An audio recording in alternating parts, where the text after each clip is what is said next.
Janna Levin est une théoricienne qui utilise des simulations numériques complexes pour résoudre certains des problèmes scientifiques les plus difficiles. Cela peut surprendre de savoir qu'un jeu aussi vieux qu'Astéroïdes nous enseigne quelque chose sur l'univers. Mais il y a une règle dans ce jeu. Pour qu'il y ait un monde sensé en dehors du jeu, si vous quittez l'écran par le haut, vous réapparaissez en bas. Et si vous sortez par la gauche, vous revenez par la droite. Et à cause de cette règle, le monde, l'espace dans lequel vous évoluez, est par définition un espace fini. C'est un peu avec ce genre de règles que nous imaginons l'univers. Si notre univers est fini, des scientifiques pensent que ces frontières sont probablement reliées, que le cosmos tout entier agit comme une sorte de jeu astéroïdes géant.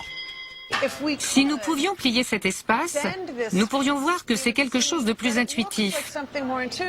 Par exemple, prenons ce menu et appliquons la règle du jeu Astéroïdes, selon laquelle, quand je sors en haut, je reviens en bas. Ça reviendrait à rouler la carte pour joindre les deux tranches. C'est le même principe. Et si je pouvais encore plier ce, je le ferais de telle sorte que les deux autres côtés se rejoignent aussi. Et j'en ferai une sorte de bagel, ce petit pain typique de New York. Car le bagel n'est pas seulement assemblé sur les côtés comme un cylindre, il est aussi dans l'autre sens. Mais si la surface de ce bagel est clairement finie, personne ne rencontrerait de bord dans un tel espace, qui donnerait le sentiment d'être sans frontières et infini. Quand on vit dans l'univers, on ne peut pas en sortir. Il n'y a pas d'autre dimension à regarder en bas depuis notre univers en 3 dimensions. C'est donc plus difficile à visualiser, mais nous pouvons utiliser les règles du jeu Astéroïdes. Puis nous y ajoutons une règle supplémentaire pour qu'il y en ait une par dimension. Si vous sortez par l'arrière, vous revenez par l'avant. Si nous vivons dans un cube d'astéroïdes comiques, il existe un moyen d'en découvrir les côtés. Pas en les traversant à bord d'une navette spatiale, mais en restant immobile et en regardant la lumière quand elle enveloppe l'univers. Si l'univers était de la taille d'une pièce et que vous étiez debout au milieu de cette pièce avec une lanterne à la main, la lumière rayonnant derrière vous sortirait d'un mur et reviendrait par le mur opposé.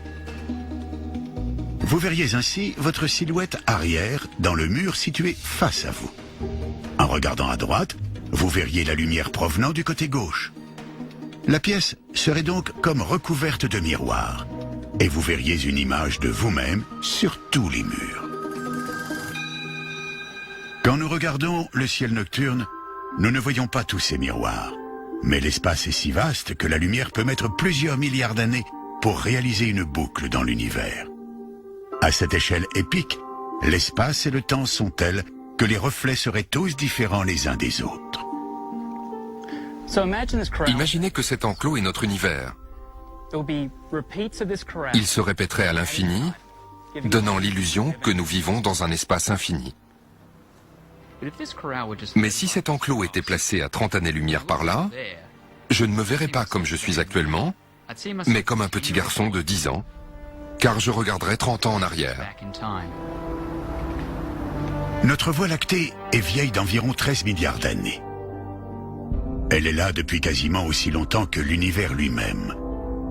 Une image distante de la Voie lactée pourrait-elle être cachée quelque part dans le ciel étoilé, avec son apparence d'il y a 5 ou 10 milliards d'années?